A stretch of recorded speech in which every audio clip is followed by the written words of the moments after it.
नमस्कार, आप देख रहे हैं द हिंद 24 न्यूज और मैं हूं आपके साथ साक्षी निर्वाण। आइए नजर डालते हैं आज की कुछ खास खबरों पर।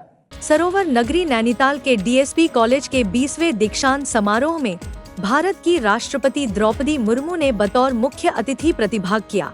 इस दौरान राष्ट्रपति ने उत्कृष्ट प्रदर्शन करने वाले विद्यार्थियों को गोल्ड मेडल और उपाधियां प्रदान की। इस अवसर पर राज्यपाल लेफ्टिनेंट जनरल गुरमीत सिंह सैनी भी उपस्थित रहे। दीक्षांत समारोह को संबोधित करते हुए राष्ट्रपति ने कहा कि शिक्षा किसी भी राष्ट्र के विकास की नींव होती है, इसलिए शिक्षा का उद्देश्य केवल विद्यार्थियों की बुद्धि और कौशल का विकास करना ही नहीं, बल्कि उनके नैतिक बल और चरित्र को भी सुदृढ़ करना होना चाहिए। राष्ट्रपति ने कहा कि शिक्षा हमें आत्मनिर्भर बनाती है, साथ ही हमें विनम्र होना और समाज व देश के विकास में योगदान देना सिखाती है। उन्होंने विद्यार्थियों से आग्रह किया कि वे अपनी शिक्षा को वंचित वर्गों की सेवा और राष्ट्र निर्माण के कार्य में समर्पित करें। उन्होंने कहा कि यही सच्चा धर्म है जो उन्हें सच्चा सुख और संतोष प्रदान करेगा।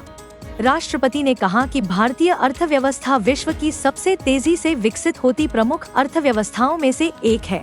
सरकार निरंतर प्रगति सुनिश्चित करने के लिए अनेक नीतिगत पहल कर रही है। ये पहल युवाओं के लिए अनेक अवसर उत्पन्न कर रही है। उच्च शिक्षण संस्थानों को चाहिए कि वे युवाओं को इन अवसरों का लाभ उठाने के लिए प्रेरित करें। राष्ट्रपति ने कहा कि देश में शोध, नवाचार और उद्यमिता को बढ़ावा देना अत्यंत आवश्यक है।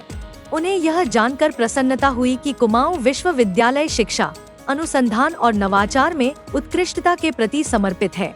उन्होंने कहा कि शिक्षा और अनुसंधान के प्रभावी अनुप्रयोग के लिए बहुविषयक दृष्टिकोण अत्यंत महत्वपूर्ण है।